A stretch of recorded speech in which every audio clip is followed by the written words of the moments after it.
Hey everyone. It's only been a couple days this time. It's that point in the year coming to an end, as they say, where it's off season for baseball, and here and there getting some news in terms of trades and signings and whatnot. So it is time for me to start my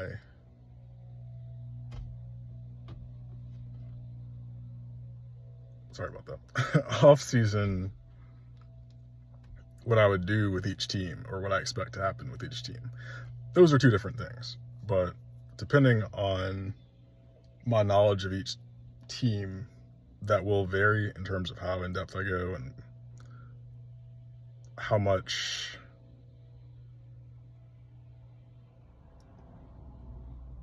there's someone blowing leaves behind me and people coming and going in the neighborhood. So anyway, I'm slightly distracted at the moment. Plus I'm fighting a cold. But anyway, the show goes on.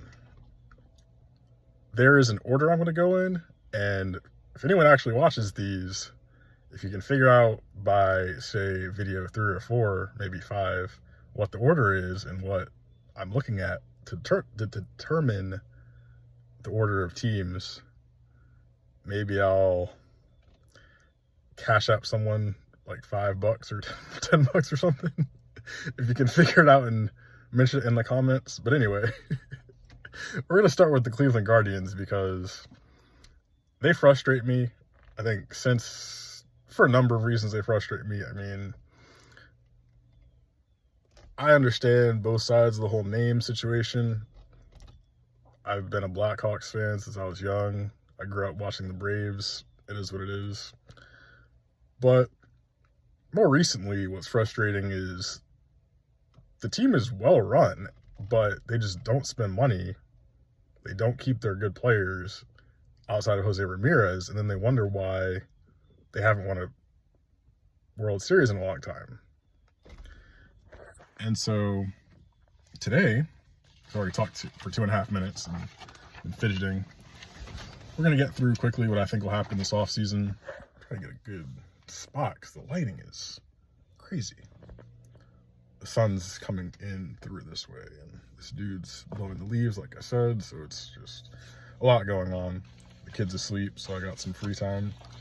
Anyway, this will be quick. I look at... where should I even start here? So, Cleveland had a strange season. I'm not going to sit here and act like I watch them all the time, but with the Orioles being bad, with the Braves, what the heck are y'all doing? With the Braves being bad, I had a lot more time to watch a lot of other teams that I wouldn't usually watch. Plus, I had MLB TV. And so some of the teams I watched included the Padres, the Phillies and Mets, the Brewers, the Cubs here and there, but a lot of that was MLB Network or ESPN anyway. And then in the AL, the Tigers, the Mariners, some Yankees, some Blue Jays, etc.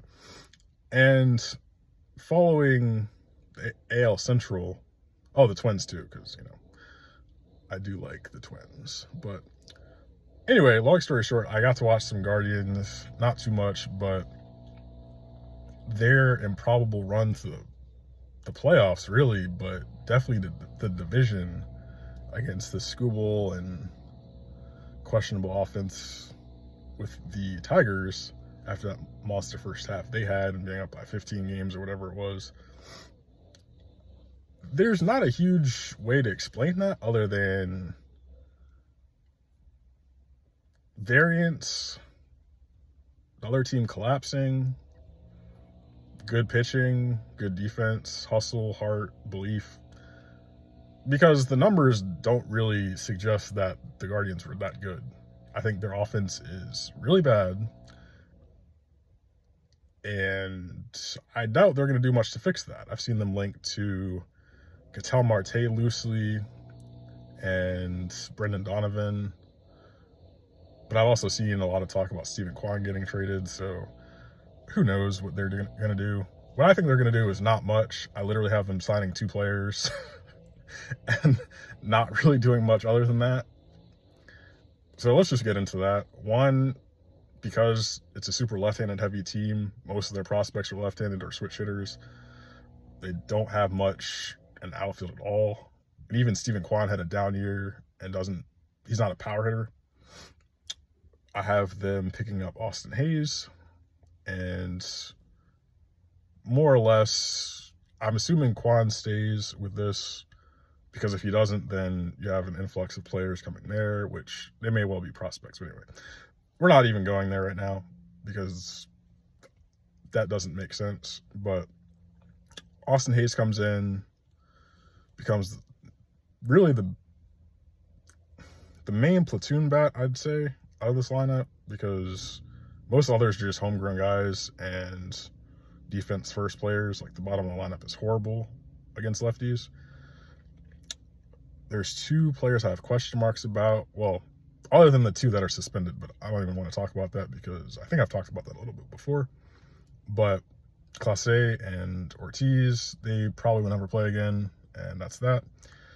The 2, one is David Fry, because he had a bad year and got hit in the face and missed the playoffs, etc.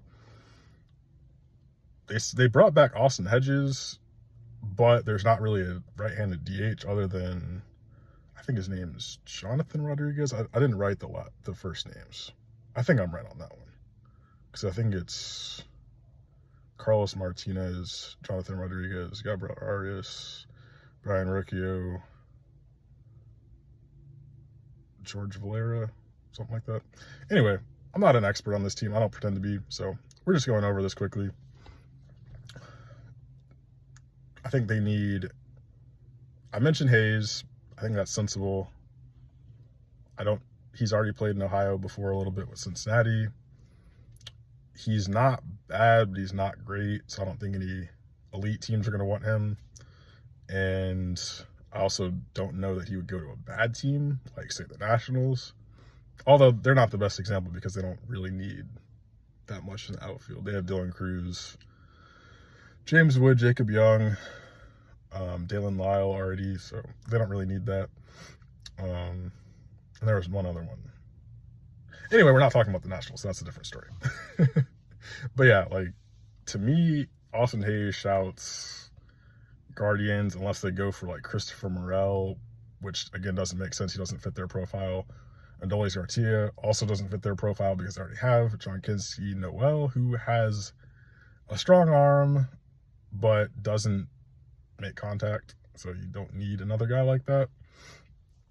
So the one batter, Austin Hayes, Guardians, pathetic, don't want to spend money, cry poor. And bringing back Jacob Junis, however you say that, Junis, for the bullpen, since I had a couple other options, but I don't even feel like mentioning them because, well, I'll just mention a couple. Mike Soroka was another, but I think he'll have a market because people still somehow think he's a starter and might pitch him starter money just as a project, which I think that's silly because he's clearly better as a reliever than a starter. And honestly, I forgot the other name. I wrote it down on my computer, but I only have this sheet of paper out here. So yeah, we bring back those guys. We bring in Hayes, bring back Junis, promote. There's Juan Brito, who could play second base if they don't trust Rocchio or Schneemann at all. I think Arias is going to stay at short because he defends really well and they care about that. Obviously more than offense because the offense is pretty bad. And then here's what the lineup looks like. I'm just going to, can you see this? I don't know if you can see this or not. Might be backwards. I can't really tell. Anyway, nothing really changes. It's the same pitching staff. It's the same lineup, except for the added bat and rely on young guys. CJ Kafis, Valera, DeLauder. It's not interesting. Wait, it's Angel Martinez, isn't it? Angel Martinez, and then either, I think it's Jonathan Rodriguez, right? Or is it Carlos? One of the two. It doesn't really matter at the end of the day. No offense to them. But like I said, Nolan Jones, they could easily find a way to get rid of his contract because they have a bunch of lefties. He's not hitting well. He's all right defensively, but they don't need him. And I didn't mention Schneemann, but he was pretty terrible at the plate. He'll have some part to play. Another one was Petey Halpin, which he didn't play much last year. He might have been injured or just not in there, but they don't really have a natural center fielder. So I think he could get some run there if they don't trust DeLauder in center. But yeah, there's not too much to say about them. It's more of the same. It would be nice if they actually spent money or cared about winning a championship, but it doesn't seem like they do. So anyway, if you guys think they'll do something interesting, let me know. And we'll go on to the next one.